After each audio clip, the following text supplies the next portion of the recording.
Ec, l'Évangile éternel. Technique irrésistible pour améliorer votre vie dans toutes les directions et sur tous les plans. Placez le mantra suprême dans son esprit conscient et le chantez à voix haute, basse ou en soi, purifie l'être dans tous ses aspects et le monde entier. Appliquez régulièrement pour être le porte-flambeau de la lumière et de la musique céleste, le Verbe divin. 3 principes de base émergents dans la conscience du pratiquant assidu. L'âme éternelle, cela n'a ni commencement ni fin. L'utilisateur de l'aigle demeure toujours sur les plans spirituels. L'âme vit toujours dans l'instant présent. Cela n'a ni passé, ni futur. Seulement l'instant présent. Ec, mantra suprême. Chanter C, K, produit des effets spirituels étonnants. Essentiellement ceux de l'amour Riva rapport, le Sharigari Sugma, concentrer son esprit conscient sur Ec, produit un sens profond de paix et d'amour de Dieu. Et transporte l'utilisateur sur les plans supérieurs du Sugmad, non attribué à Dieu dans la communauté spirituelle, et comme K. Assurément, puisqu'Ek est le Saint-Esprit, le Verbe divin. Détachement instantané. Ek, un puissant instrument de détachement et d'éveil spirituel pour celui qui le pratique régulièrement. Baume de guérison. Ek, un puissant baume pour guérir des plaies karmiques de toutes sortes. D'autre part, l'utilisateur transforme le monde et touche des personnes qu'il ne connaîtra sans doute jamais. L'utilisateur Ek change le cours de la vie des gens sans distinction sociale, éthique et religieuse. La liberté vraie. L'utilisateur Ek les libère des forces négatives qui les étreignent. Et peut dès lors les mener jusqu'à Dieu. Rares sont les personnes qui en ont conscience. Mais la force Ek, déployée par les cultes sincères, d'une manière individuelle ou collective, provoque des changements salutaires sur la terre, dans le monde humain. Mais établit aussi une réverbération spirituelle juste, dans les cieux, là où c'est nécessaire. Ek n'est pas n'importe quel mantra. Son pouvoir n'est pas de son. Il n'a rien à voir, même de près avec, les mantras métaphysiques, occultes, religieux et occultes. La sainte mission des âmes. Être un canal de Dieu. Ek est le chemin le plus direct pour assumer la tâche qui lui est assignée en venant s'incarner ici-bas, celle de porte-flambeau de la lumière et de la voix de Dieu. Roi et prêtre. Roi, dirigeant, ou prêtre, homme de loi, punition légale, constituent autant de marques de dégénérescence raciale, et non pas, comme on essaye de nous le faire croire, à un haut degré de civilisation. Des preuves subtiles, mais incontestables, qui attestent que la masse a perdu de vue son statut divin d'âme. C'est une vieille ruse de la part des prêtres et des rois, que d'enseigner à la masse ignorante que ce qu'ils donnent est la volonté de Dieu. Prêtres et clergés sont honorés dans ce monde, mais de tels individus sont intéressés exclusivement par ceux qui ne recherchent pas en particulier la perfection spirituelle. Prêtres et clergés ont acquis de la connaissance ou ethnie d'un ordre religieux dans le but de s'assurer un moyen d'existence, de subsistance et de pouvoir. Un savoir estropié. L'être humain immergé dans le matérialisme est essentiellement sage de sensation d'un savoir issu d'expériences épicuriennes dans un univers sensuel. Toute son érudition est irréelle et, par son caractère égoïste, la sagesse divine lui est cachée. La conversion juste dans les royaumes de Dieu est un processus dépendant essentiellement des exercices spirituels, Ek. Dès lors, il peut être témoin de la lumière et de la voie céleste. Aucun savoir mondain, religieux, métaphysique, scientifique et autres occultes n'accorde cette suprême bénédiction de Dieu. Monarques, prêtres, ministres, clergés et autres instruments gouvernants entretiennent volontairement ou pas un savoir livresque dans lequel la multitude ignorante est piégée à son insu ou pas, sans rien savoir de la voie ultime de l'Ek. Ek, la voie éternelle qui mène à l'ultime réveil de la conscience et apporte la liberté véritable. Cette réalisation suprême est accomplie uniquement par l'Équiste lui-même. Les maîtres s'assurent seulement de la bonne voie prise par l'adepte. Attention, ces propos sont l'introduction de cette petite animation. Surtout continuez à lire. Ne manquez pas l'essentiel. Des pistes éclairées pour vous libérer de ce monde vous sont révélées. Des idées poétiques. La vérité, la bonté, l'amour, la beauté parmi d'autres vertus, considérées généralement comme des idées poétiques, sont en fait des qualités spirituelles. Elles appartiennent au langage de l'âme et provoquent le réveil de cette attraction irrésistible, persuasive et dominante en soi, à se réaliser comme créature essentiellement spirituelle et divine. La sainte vérité de l'Eknès, ni énigmatique, ni chimérique, ni biscornue. Elle est simplement sublime, universelle et extrêmement pratique. Et foutre le camp, les gens en général ont été entraînés depuis leur plus jeune âge à avoir peur de la mort. Phénomène entretenu par le pouvoir négatif, en place par les attachements matériels, les convoitises égoïstes et les plaisirs sensuels.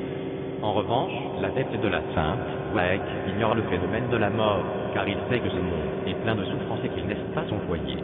Il vit ici-bas en tant que simple visiteur, pour y acquérir des expériences humaines comme être spirituel et il attend dans la bonne humeur et la placidité de retrouver le Mahanta, le maître vivant, et de foutre le camp. Un postulat déterminant en est qu'il n'existe pas de règles particulières auxquelles les gens doivent se soumettre. Les lois et les règlements de ce monde sont une hérésie pour l'homme qui est sa propre loi. Les personnes supérieures qui écoutent à propos de l'Ex qui ont éveillé beaucoup de spiritualité croient au Mahanta et à l'Ex, la seule voie pour retrouver les mondes célestes.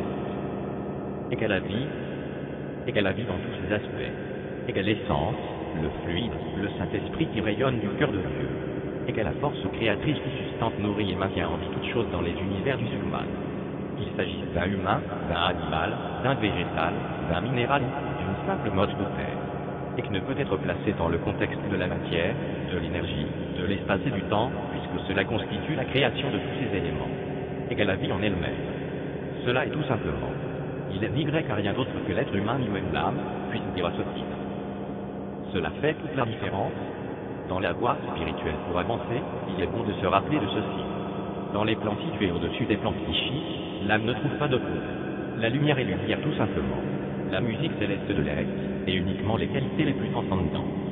De fait, l'Existe est un être purement réaliste. Qu'est-ce que cela signifie? Dans les mondes psychiques astral, mental, éthérique et physique, il sait utiliser la logique de la dualité pour son propre bénéfice. Grâce à cette prise de conscience fondamentale de sa position à chaque instant, à l'égard du principe des opposés. Sonner comme une cloche fêlée, n'importe, qui pense et agit avec un esprit divisé sonne telle une cloche fêlée. Dans le principe de polarité qui sustente les mondes inférieurs, une partie interfère toujours avec l'autre pour contrôler, condamner ou admirer. Lorsque le bonheur vous accompagne, le malheur dort sur votre lit rapporte un vieux bouton. En revanche, vivre en pleine conscience de sa nature véritable, cela ne produit pas puisque l'âme n'est pas divisée. Elle coupe comme le fil de l'épée, mais ne peut se couper elle-même. Par conséquent, dans la voie Ek, l'esprit de sincérité produit l'action non étudiée, sans fanfare ni trompette, ni artifice. Le grand secret du bonheur, le secret caché du vrai et éternel bonheur. Bonheur que les gens cherchent en vain dans les marécages du monde, se trouve uniquement dans la voie ultime de l'Ex. Ce grand secret. Devenir l'Ex tout simplement. La vie la plus élevée sans aucun doute à se transformer pour les hommes ici-bas. Un être parfait. L'être humain est parfait lorsqu'il vit en tant que Ex. Par conséquent, ne cherchez plus les idoles, les maîtres, les gourous, les divinités adulées de ce monde. Vous perdez simplement votre temps, bien sûr si votre objectif est de retourner dans les royaumes de Dieu. Par conséquent, rappelez-vous bien de ce postulat. Le but ultime de toute mon expérience humaine ici-bas est de réintégrer en parfaite conscience sa vraie nature, Ek. L'adoration de l'Ek et la recherche par l'Ek au sein de l'être humain, le retour au Sugman, Dieu complet, tout simplement. Pourquoi vous compliquez-vous la vie? Pourquoi sacrifiez-vous à des rituels, des rites, des cérémonies, des magies qui ne satisfont que l'aspect psychique de l'être, mental, astral? Vous n'avancez pas d'un centimètre vers Dieu. L'équiste sincère, qui sait s'efforcer de toute son existence, de renouer avec ses vraies origines célestes, de prêter une oreille attentive à la voix du Verbe divin l'Ex, n'est pas simplement l'Ex. L'équiste véritable et sincère est le véhicule éternel, le transmetteur de la musique et de la lumière de l'Esprit Saint, l'Ex. Par conséquent, ne prenez pas à la légère ces propos, puisqu'ils peuvent vous aider à atteindre le bonheur et la liberté véritable. Soyez honnête avec vous-même. N'attendez pas la réponse d'autrui pour agir. Décidez enfin de ne plus veiller à l'unisson avec le troupeau et de prendre la direction qui est favorable à l'émancipation de l'âme que vous êtes. La voie spirituelle, la plus directe, et Kankar est présentée au monde actuel en vue de permettre à chaque âme individuelle de gravir par l'initiation les échelons de sa liberté spirituelle vers les mondes célestes et accéder directement au vrai royaume de Dieu. Néanmoins, cette voie n'est pas pour tous. Des conditions sont exigées. En effet, celui qui entre en Ikankar doit être conscient de ses responsabilités à l'égard de lui-même bien sûr, mais aussi d'autrui, par-dessus tout envers le être. L'irrespect de cette convention entraîne le fautif dans des calamités insurmontables. C'est la raison pour laquelle il est important de réfléchir à deux fois avant d'entrer dans la voie de l'Ex. Pour lui, peut-être, est-il préférable de rester dans sa position actuelle au niveau des plans inférieurs. La pauvreté spirituelle des religions Les religions sont les témoignages de la tyrannie intellectuelle causée par l'incapacité de définir la qualité de la lumière et du son de Dieu. Le psychique crée une porte de sortie à cette pression cérébrale et présente, en construisant une théologie complexe dans laquelle la voix de Dieu est incorporée avec tant de talent et un si grand art, qu'il est difficile, voire impossible d'en sortir. Le partisan des religions nous dit qu'il existe un moyen de s'extirper des malheurs de toutes sortes, de la peur et de l'anxiété. Un moyen de s'élever au-dessus des effets calistiques. Ce moyen, la voie de l'être mène à la liberté spirituelle véritable et au bonheur éternel. En guerre contre lui-même, ce monde est une réverbération de l'intellect, sustenté par le principe de polarité manifestée, pas de forces opposées, comme vous le savez, même le corps physiquement est pas soustrait, gauche-droite, au bas, devant derrière, intérieur-extérieur, etc. C'est la raison essentielle pour laquelle ce monde est en perpétuel conflit contre lui-même. À la lumière de ce postulat, on peut affirmer qu'il est ridicule et superflu d'installer le paradis sur terre où régnerait la paix et le bonheur permanent, tant recherché par la majorité des gens du monde ordinaire. Les voies religieuses, magiques, métaphysiques, occultes sont des rejetons de Cal, le roi du pouvoir négatif dans les plans inférieurs. Et qu'est différent, en est que les choses se passent différemment. Le Taeksha consiste précisément à abolir les forces contraires, à annihiler les opposés. Une position supérieure invitant à s'élever au-delà juste, dans les mondes supérieurs de Dieu, où rayonne seulement la lumière de la pure liberté et joie d'être. L'équiste expérimente un nouvel état de conscience, où une hutte peut devenir un palais, à cause de l'expansion de la conscience dans le sens spirituel, essentiellement où règne la vraie connaissance et la sagesse divine. Cependant, cela ne lui donne pas, comme, pour les partisans religieux et métaphysiques, la grosse tête, et un sentiment de glorification de soi démesuré, mais plutôt un sentiment d'humilité et de simplicité. Il en vient à réaliser que l'éclat choisit au lieu de l'inverse, par le fait même de sa discipline personnelle, en vue de recevoir ses richesses et son abondance de pouvoir. Différent des religions orthodoxes, le mouvement Ekankar représente pour le monde ordinaire un lien mystérieux associé aux sociétés secrètes, élevées en l'honneur des pseudomètres et autres divinités quelconques. Les gens savent qu'elle existe, néanmoins, ils ne se donnent même la peine de comprendre ce qu'est exactement le mouvement Ekankar et n'essayent même pas de le trouver. Ils préfèrent laisser libre cours leurs facultés inférieures des émotions et de l'intellect. Un cadeau du ciel, le Surma non donné à Dieu en ex-Kankar apparaît en tant que manta et seulement dans la conscience des hommes par l'ex. Un cadeau du ciel négligé ou ignoré est un avantage perdu. Par conséquent, l'être humain doit devenir conscient du bien et des bonnes œuvres de l'ex. Puisque sans les bonnes œuvres de l'ex, il y a davantage de maladies, de malheurs et moins que les bonnes œuvres en réserve pour l'homme dans sa conscience des pensées. Ses pouvoirs, sa vie, sa chair et ses os dépendent de ce que local, le pouvoir négatif en Ekankar, lui fournit ou ce que l'ex lui donne. Rappelez-vous bien ce postulat pour avancer en spiritualité. Positif et négatif, être et non être, plaisant et déplaisant, bon mauvais, sont des qualités qui vont de pair. Elles sont attachées aux sentiments humains, elles sont sustentées par l'ego, l'être extérieur des sens, la nature psychique pour la clarté des propos. Toutefois, elles n'appartiennent pas à la voie de l'être, ni à ses vertus. Un nouveau point de vue. L'acquisition d'un nouveau point de vue dans les relations entretenues dans la voie des Kankar avec la vie et le monde est nommé Ekshar par ceux qui sont les disciples de la voie de l'ex. Pour la clarté des propos, l'état de conscience Ekshar est proche de l'état d'illumination connu des religions et métaphysiques, avec cette différence de canaliser à la fois la lumière et la musique de Dieu. Sans cette qualité, serait-elle un soleil sans lumière et sans chaleur? Ekshar se caractérise par de l'irrationnel, de l'inexplicable et de l'incommunicable. L'équiste doit s'extraire des ordures de l'intellect envahissant pour intégrer l'état supérieur, être une loi en soi et, non plus un pantin, manipuler les lois du monde de la multitude ignorante, sustenté par le pouvoir négatif en place. C'est de lui-même que l'aspirant évolue, et non pas le maître vivant. Il est dit que l'aspirant consomme par lui-même et pour lui-même la nourriture. Dans la voie de l'être, chacun est sa propre lumière, sa propre musique et son propre refuge. Comme on doit faire l'effort de gravir au sommet de la montagne, soi-même pour mieux contempler le panorama. La réalisation de Dionès, pas accomplie par le maître, mais par l'équiste lui-même. Un élément déterminant, par ailleurs, dans la voie de l'être, la vénération en un pseudomètre, divinité, gourou, chef religieux et autres métaphysiques n'existent pas. Nuisibles au développement, ces intermédiaires nuisibles pour le développement spirituel sont installés par le pouvoir négatif en place.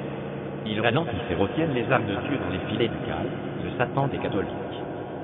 Un repère Ekshar, l'état Ekshar, est atteint quand la tyrannie des sens et de l'intellect est abolie d'une manière totale et définitive.